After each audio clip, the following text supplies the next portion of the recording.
Imagine working alone in a hospital morgue at 3 a.m. when suddenly, every single drawer begins to open simultaneously, one by one, slowly, deliberately, as if something inside each compartment is pushing its way out.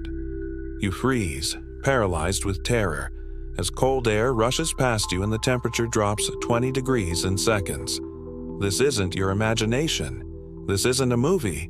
This is what actually happened to a morgue attendant in 2010. I'm about to share 5 true paranormal encounters from morgues around the world. Real ghost sightings, documented poltergeist activity, and encounters with entities that medical professionals can't explain. These are stories from doctors, nurses, and morgue workers who came face to face with the dead, who refused to stay dead.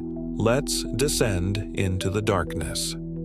Before continuing to watch the video, please subscribe to the channel and give it a like. Thank you for watching The Witch's Book Dark Tales. Story 1. The Phantom Mortician. Our first story comes from a morgue worker who regularly encountered a beautiful woman dressed in vintage mortician's attire who would suddenly appear, smile, and then walk straight through the morgue. But here's what makes this story absolutely terrifying. This wasn't just a one-time sighting. This ghost appeared multiple times, always in the same location, always performing the same routine. The morgue worker first saw her during a routine night shift. He was cataloging bodies when he noticed a woman standing near the examination tables. She wore clothing that seemed out of place. A long, dark dress with a high collar, and her hair was styled in a way that looked like it belonged to the 1940s or 1950s. "Can I help you?" he called out, assuming she was a family member who'd somehow gotten lost and wandered into the restricted area. The woman turned to face him and smiled. It wasn't a warm smile. It wasn't a threatening smile either. It was peaceful, almost serene. Then she began walking toward the back of the morgue, where the older refrigeration units were kept. The worker followed her, calling out for her to stop, explaining that this was a restricted area and she needed to leave immediately. But she didn't stop. She didn't even turn around. She just kept walking at that same steady, unhurried pace. Then she walked straight through a wall, not around it, not past it, through it, as if the solid concrete didn't exist. The worker stood there, staring at the wall, his mind struggling to process what he'd just witnessed. He checked the area thoroughly, looking for hidden doors or some rational explanation. There was nothing, just solid wall, unchanged for decades. He reported the incident to his supervisor, who dismissed it as exhaustion or stress. But then it happened again, and again. The worker saw this spectral woman during an actual autopsy once, which terrified him so badly that he shrieked. He then heard her chuckle after his scream, a sound that seemed to come from all around him, echoing in the cold morgue space. After asking around, the worker learned the truth. In the 1940s, a mortician had worked in that exact morgue for over 20 years.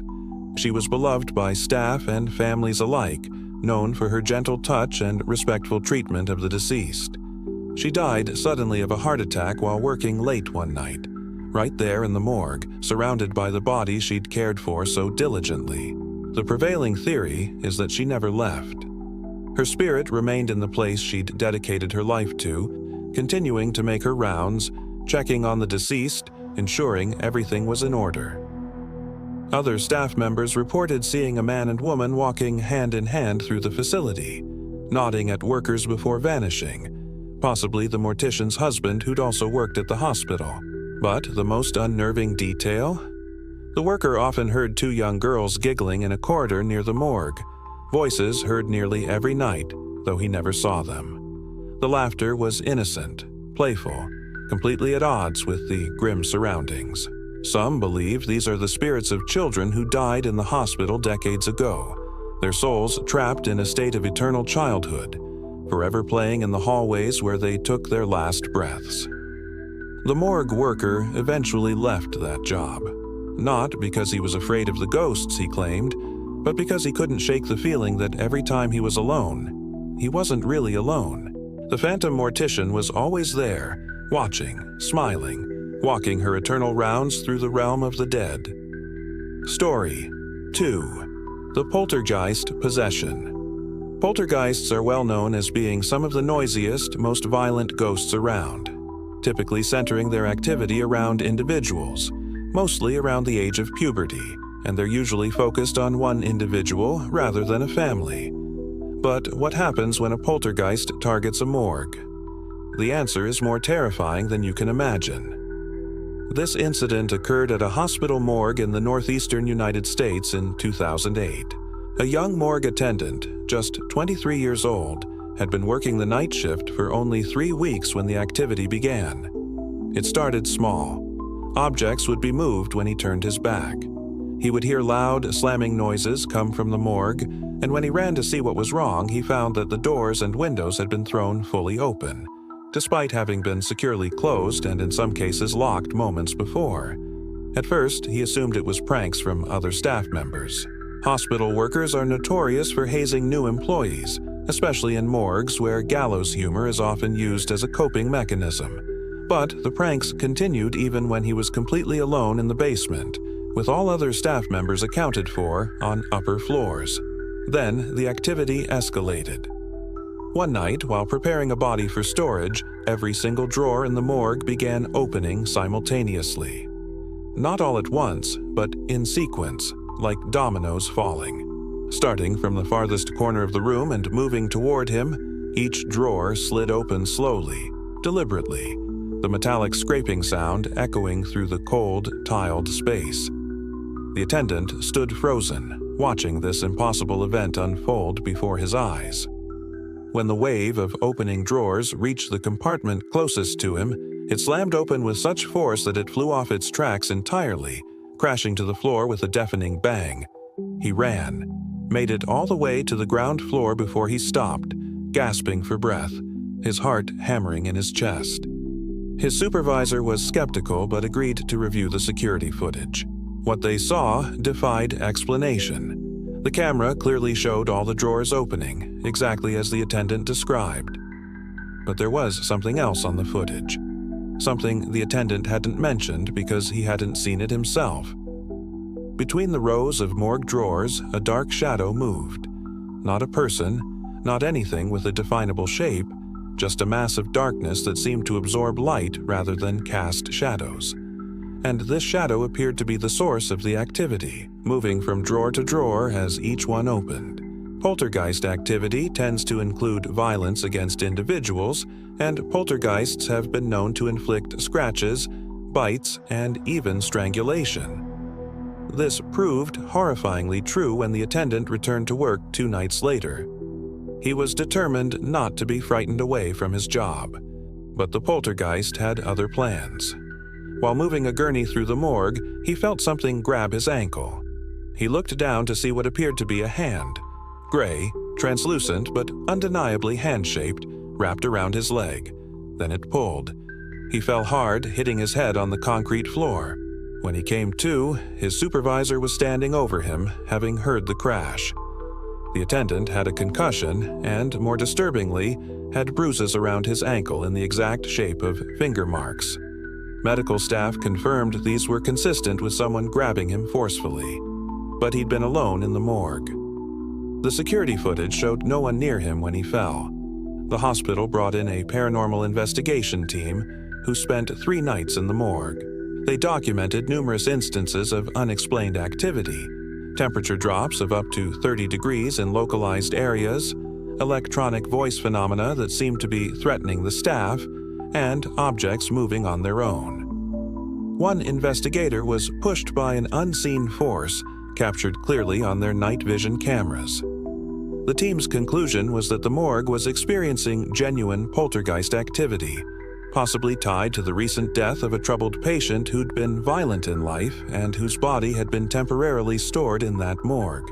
The attendant transferred to a different hospital. The poltergeist activity in that morgue continued sporadically for several months before gradually subsiding. But staff members who work there now report that sometimes, late at night, they still hear drawers opening on their own, one after another, like something is systematically searching through the dead. Story 3.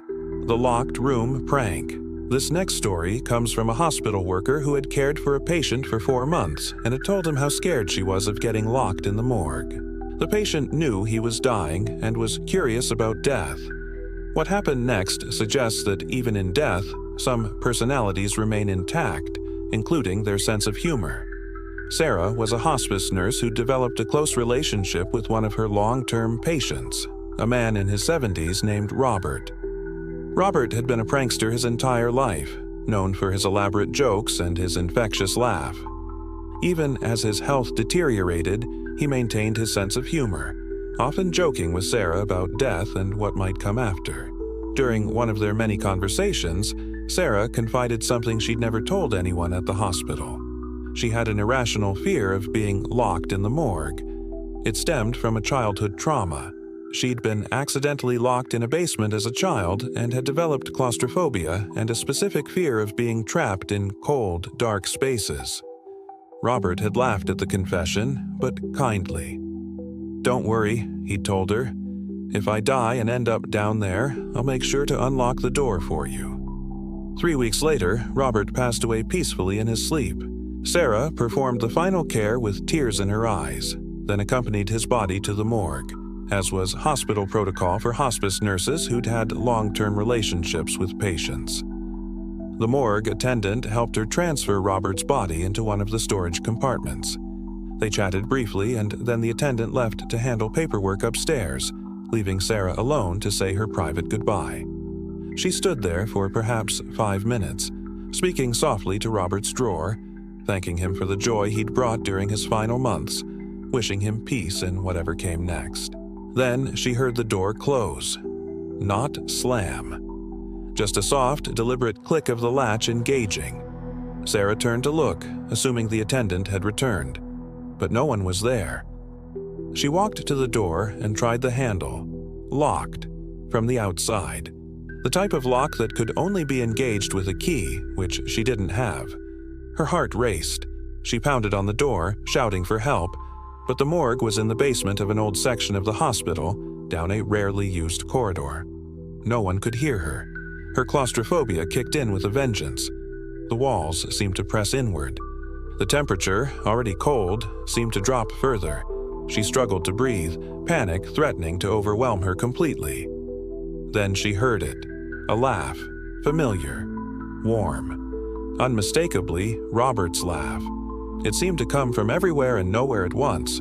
Not mocking or cruel, but genuinely amused, as if Robert was enjoying the best prank he'd ever pulled. "Robert," she whispered, "this isn't funny." The laugh came again, and then the lights began to flicker. On. Off. On. Off. In a pattern that seemed almost rhythmic. Playful. Sarah found herself torn between terror and an absurd urge to laugh.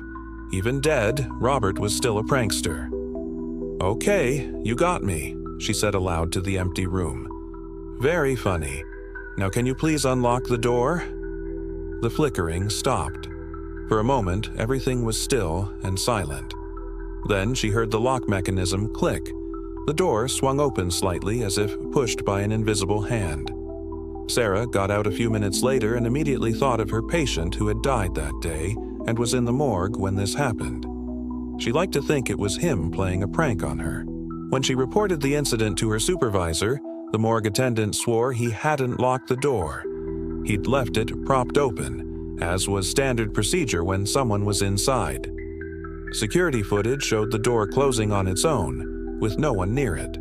The footage also showed Sarah pounding on the door and shouting, but curiously the audio captured something else. A male voice, laughing, that shouldn't have been there. The hospital's engineering team inspected the door mechanism and found nothing wrong. No explanation for why it had locked on its own, and no explanation for how it unlocked without anyone turning the key. Sarah eventually returned to work, though she never entered the morgue alone again. But she doesn't view the experience as malicious. In her mind, Robert kept his promise in his own way.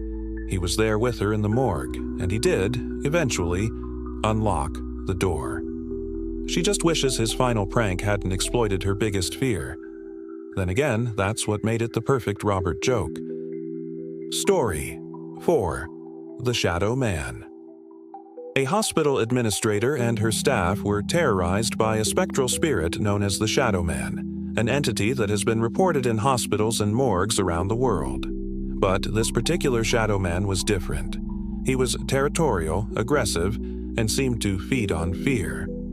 The Linda Vista Hospital morgue in Los Angeles has a particularly dark history. Ghost hunters and spiritualists explain that hospitals are prime territory for ghosts, as places where both life and death are common occurrences and may become haunted by lost spirits, confused and bewildered after leaving their bodies. A hospital administrator named Maria was tasked with overseeing the closure and documentation of the old morgue before the facility's renovation in 2006. She'd worked in hospital administration for 15 years and considered herself a skeptic when it came to ghost stories. That skepticism died on her second day in the basement morgue.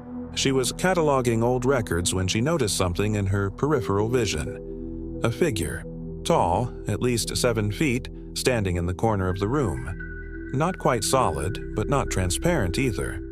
More like a three-dimensional shadow that had somehow detached itself from the wall. When she turned to look directly at it, it was gone. This happened repeatedly over the next few hours. Always in her peripheral vision. Always just standing there, watching. Never moving, never making a sound, just watching. Then it started following her. She would walk from one room to another, and she'd catch glimpses of it keeping pace with her, staying just at the edge of her vision. When she stopped, it stopped. When she moved, it moved. Maria decided to leave for the day, but when she reached the exit door, she found it wouldn't open. The electronic lock had engaged, which shouldn't have been possible. The building's power had been partially shut down for renovations. She turned around, and this time, the Shadow Man was directly in front of her, not in her peripheral vision, not barely visible. Right there, perhaps 6 feet away, and she could see it clearly for the first time. It was humanoid but wrong. Too tall, too thin.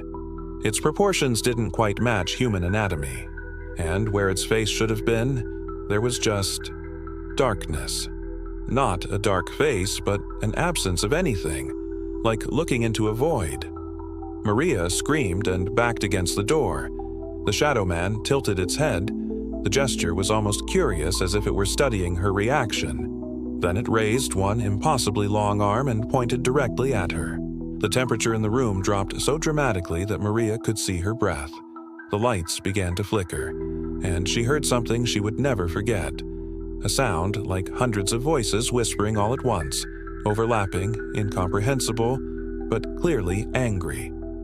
Then the door behind her clicked open. She didn't wait to see what happened next. She burst through the door and ran up the stairs, not stopping until she reached the ground level in sunlight.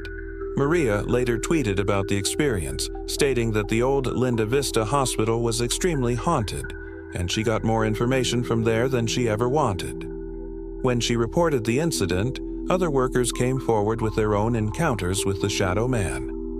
A security guard reported being physically attacked, pushed down a flight of stairs by an invisible force. A lab technician's skepticism was transformed into pure belief when he heard ghostly cries in the morgue. Multiple staff members reported seeing the same tall, dark figure in the basement and morgue areas. A paranormal investigation team later used audio recorders in hopes of capturing electronic voice phenomena at the Linda Vista.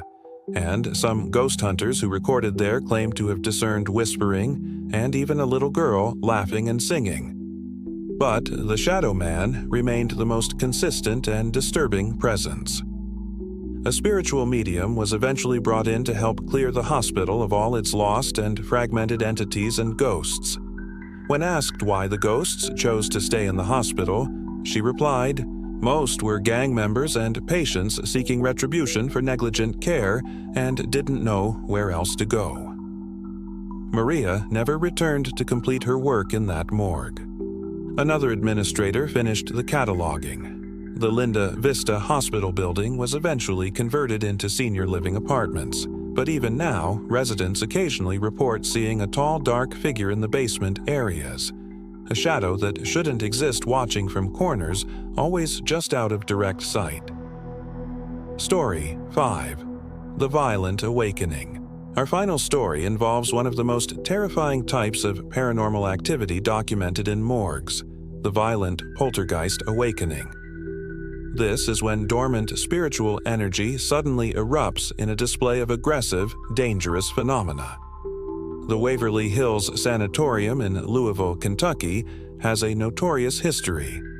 Originally a tuberculosis hospital, it saw thousands of deaths during the TB epidemic of the early 20th century. The morgue, located in the basement, was connected to what became known as the body chute, a 500-foot tunnel used to secretly transport the dead away from the hospital so living patients wouldn't see the constant stream of casualties. In 2014, a team of paranormal investigators was granted permission to spend the night in the morgue. The team consisted of 6 people, all experienced in paranormal investigation, all skeptics who'd investigated hundreds of supposedly haunted locations and found natural explanations for nearly all of them. This location was different. The evening started normally. They set up their equipment, EMF detectors, temperature sensors, night vision cameras, audio recorders. They documented the baseline readings and began their investigation around 11 p.m. By midnight, things began to happen. The EMF detectors started spiking, showing electromagnetic activity that moved around the room as if something was physically walking among the investigators. The temperature dropped 15 degrees in less than a minute, a change so dramatic that their breath became visible in the cold air. Then they heard footsteps. Not regular human footsteps, but something heavier, dragging, as if something was pulling itself across the floor. The sound came from the old body chute tunnel. 2 investigators went to check it out, their flashlights cutting through the darkness. The dragging sound continued, getting closer, until both investigators felt something was right in front of them, even though they could see nothing but empty tunnel. Then one of them was hit, hard. He flew backward as if shoved by an incredibly strong force, landing on his back with enough impact to knock the wind out of him. His camera, still recording, captured the moment. He's standing still, and then suddenly he's violently thrust backward with no visible cause. The team immediately tried to retreat to their base camp at the entrance to the morgue, but the door they'd propped open was now closed and locked from the inside. What happened next was captured on multiple cameras from different angles, providing some of the most compelling evidence of poltergeist activity ever recorded. Objects began flying through the air. Not falling, flying.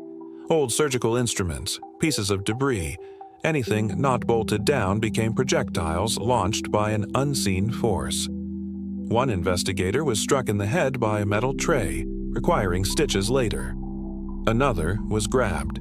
Visible handprint bruises appeared on her arms within seconds. The most terrifying moment came when one of the old morgue drawers began opening and closing repeatedly, slamming with enough force to dent the metal. Then it flew off its track completely and crashed into the opposite wall. The investigators were professionals, but even they were terrified. They pounded on the locked door, screaming for help. The building's caretaker, monitoring from an outside office, heard the commotion and rushed to unlock the door. When he finally got it open, the team burst out, some in tears, all clearly traumatized. But when they reviewed their footage later, they discovered something that made the experience even more disturbing. On the night vision cameras, in the moments of most violent activity, shadowy figures could be seen moving between the living investigators.